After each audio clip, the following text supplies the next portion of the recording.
Say I'm a filmmaker and you're the owner of a movie theater. I just finished my masterpiece and want you to show it at your theater. You get the file and notice that the movie is 9.5 hours long. What conclusion are you going to draw about me as a person? In unrelated news, I recently finished playing The Artisan of Glimmith, a puzzle game from the same developer as Islands of Insight. I played all 100% of it, recording my knee-jerk reactions to the whole thing.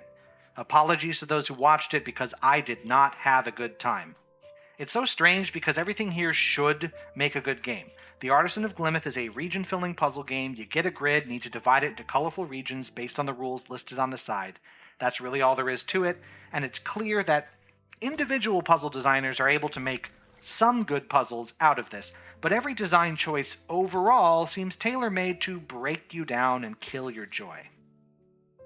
In my first drafts of this review, I kept getting bogged down trying to explain every problem in great detail, but then I realized I don't care. I don't actually care that the difficulty curve is bad.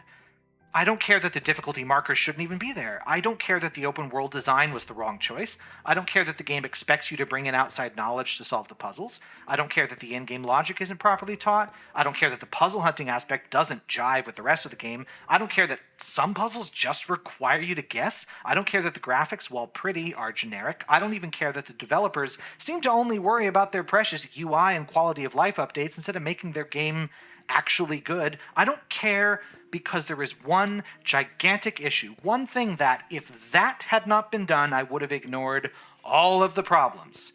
The game is too long. That's it. It's too long. And not just a little too long by an order of magnitude. There are 1,225 puzzles. For reference, that's twice the number of puzzles in The Witness, which is the only puzzle game from a different developer that I can think of right now with anything remotely approaching that number. We're talking 100 hours if you're really good at this game. Worse, many of these puzzles are just the same thing over and over. For every puzzle you do, prepare to see that same trick about 5 more times minimum.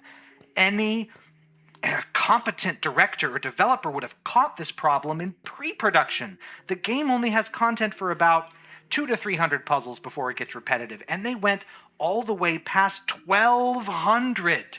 You don't accidentally do that. You only put that many in on purpose because you think that's the right thing to do. Am I going crazy? This isn't normal. It's inexcusable for any game to be this bloated. Get in, say what you have to say, get out. Everyone else is doing that just fine. But Lunark Studios, they made a 9.5-hour movie. And what would you think about someone who did that? Is it unprecedented ignorance that causes someone to create such a bloated mess without realizing it? Or is it because they genuinely believe they are God's gift to puzzle games? Those are the only two options it can be, and at this point, I don't care.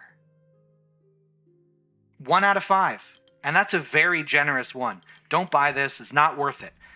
I don't expect Lunark Studios to learn from this, because they made the same mistakes with Islands of Insight and didn't learn from that one either. They're not going to change, so I'm tapping out.